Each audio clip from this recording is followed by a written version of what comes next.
श्री गुरुदेव दत्त. 20 तोडगे तुमच्या सर्व अडचणी दूर करेल. रात्री तांब्याच्या पेल्यात जल भरून डोक्याजवळ ठेवा.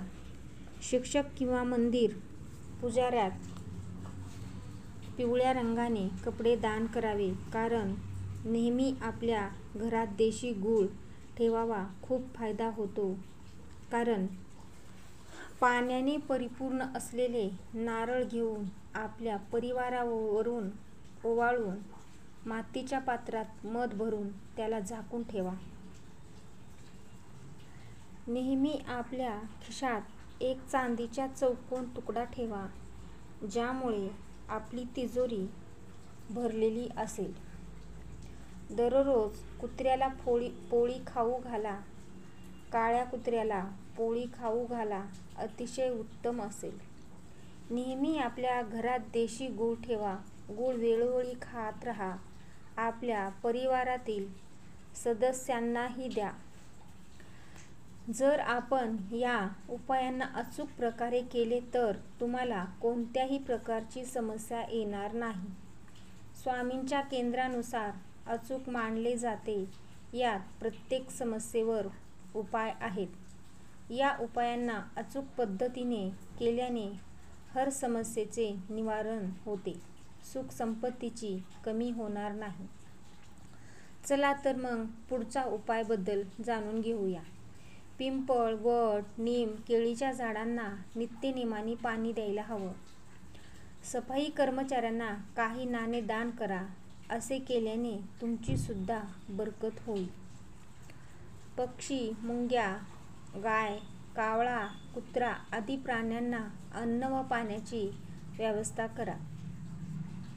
तुमचा उद्योग व्यवसाय सुरळीत चालेल. चांदी किंवा तांब्याच्या ग्लास मध्ये पाणी पिणे लाभदायक असते. पित्तशामक आजार होणार नाही. वाहत्या पाण्यात रेवडी व बत्ताशे वाहू घाला. खूप पुण्याचे कार्य आहे. बुधवारच्या दिवशी कन्यांना हिरव्या रंगाचे वस्त्र व बांगड्या दान करा. बुध ग्रहाची साथ राहील व तुमचे सौभाग्य वाढेल. रात्री तांब्याच्या पेल्यात जल भरून डोक्याजवळ ठेवा व सकाळ उठल्यानंतर बाहेर फेकून द्या. घरातील नकारात्मक शक्ती निघून जाईल. स्वामींच्या केंद्रात जाणे व सकाळी तारक मंत्र चा पाठ करणे. वास्तुदोष मिटवण्यासाठी कापूर खूप शक्तिशाली मानले गेले आहे. जिना, टॉयलेट किंवा द्वार कुठेही वास्तुदोष असेल तर त्या ठिकाणी एक कापूर वाटी ठेवली पाहिजे. कपाळावर चंदन किंवा केसरचा टिळा लावल्याने सौभाग्य वृद्धी होते. तांब्याचा जुना शिक्का घेऊन त्याला मध्यभागी चित्र केले पाहिजे व त्याला लाल किंवा सफेद दोरा बांधून गळ्यात घातला पाहिजे. झोपताना आपले डोके सदैव पूर्व दिशेला असले पाहिजे. पूर्व दिशेला पाय केल्याने सतत कोणती ना कोणती चिंता सतावते. दक्षिण दिशेला पाय करून झोपूनही आयुष्य कमी होते. शिक्षक किंवा मंदिराच्या पुजारीला पिवळ्या रंगाचा कपडा दान केला पाहिजे.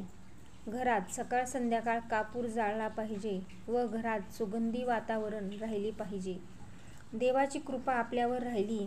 पाण्याने परिपूर्ण असलेले नारळ घेऊन आपल्या परिवारावरून ओवाळून नदीत वाहिले पाहिजे किंवा जाळून टाकले पाहिजे.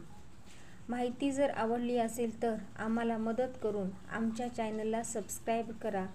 जरूर. धन्यवाद. श्री स्वामी समर्थ. श्री गुरुदेव दत्त.